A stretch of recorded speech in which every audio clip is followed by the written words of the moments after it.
In this video, I'm going to teach you how to pour a concrete footer. It's super simple. A couple things you're going to need are sonotubes, or if you intend to frame it out yourself with some lumber, you can do that, but I recommend going to Home Depot, Lowe's, wherever your local big box store might be, pick up some sonotubes. Also need some concrete. We also have a wheelbarrow and a hoe/shovel here. We're going to be mixing it in that, but first off, let's not get too far ahead. Step one, let's dig some holes.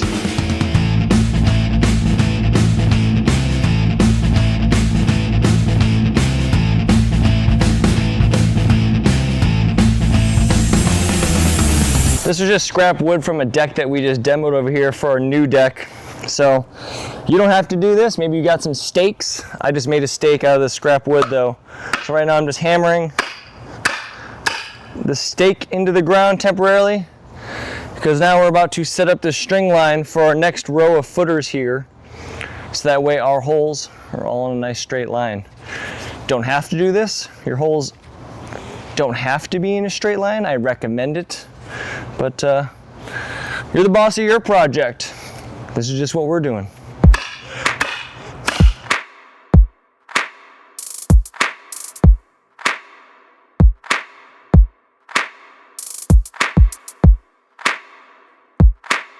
So we got our string line set up. This string is basically dead smack in the middle over this hole. We got two more holes to dig over here, one on the very end and one in the middle here. So basically now this is our guide of where this other hole is going to be. So you'll notice this string is 12 inches away from the slab over here. If you come down here, it's 12 inches away down here as well. Technically it's 12¼ inches there and 12¼ here. But I was just rounding for your sake. So our holes are dug. Bear with me, we're gonna pour these footers here in a moment. It's just so hot out. We wanna carry the materials to the backyard and unload them while it's the coolest it's gonna get.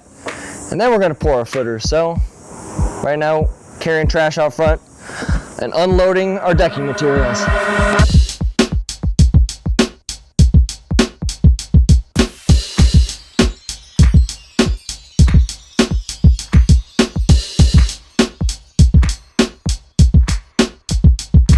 These sonotubes, they come in 4-foot heights.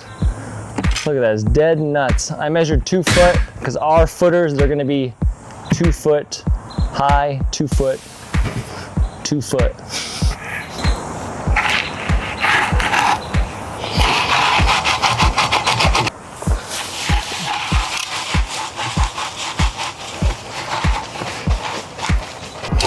There.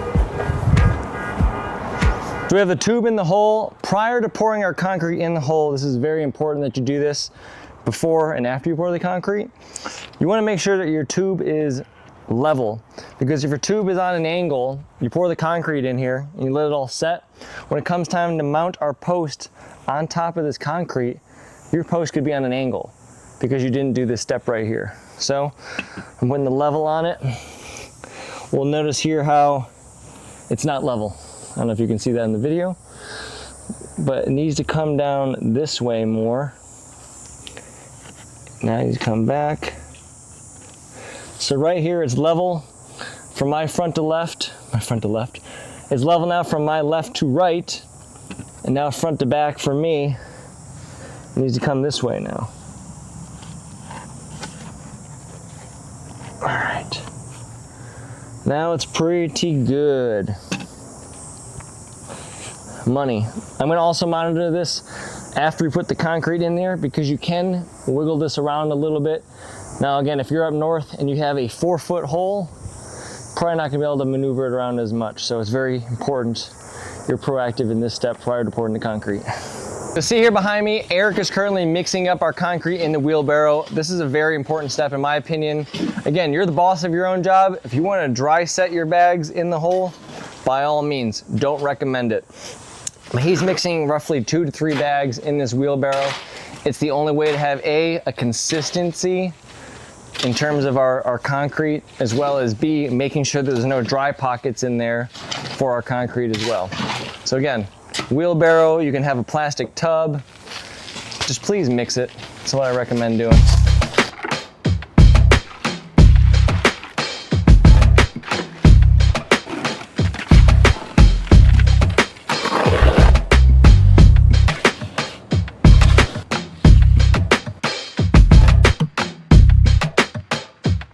backfill in some pea gravel here, because right now our hole's a little bit wider than the sonotube, so it's got some play with it.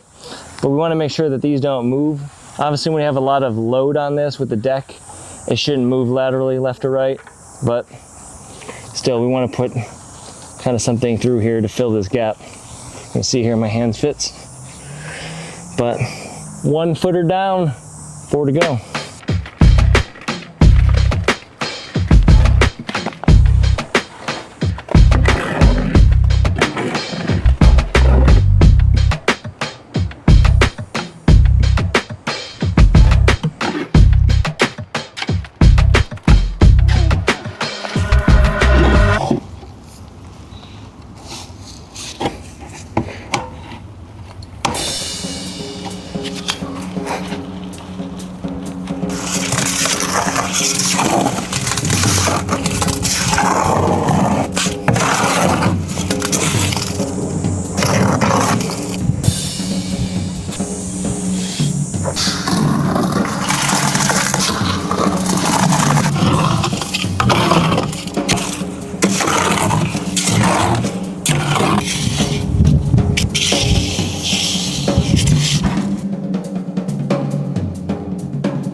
Woo, baby! And that's a wrap on our footers. 5 for 5. We'll be back here in a couple of days to mount our post on top of these footers, but that concludes this portion of our video on how to pour the footers. Be sure to watch the next video if you're interested to see how we're going to mount our brackets onto these footers as well as our posts. If you found this helpful, or if you have any feedback for me, please drop a comment below. Please give me a thumbs up. I could use a thumbs up.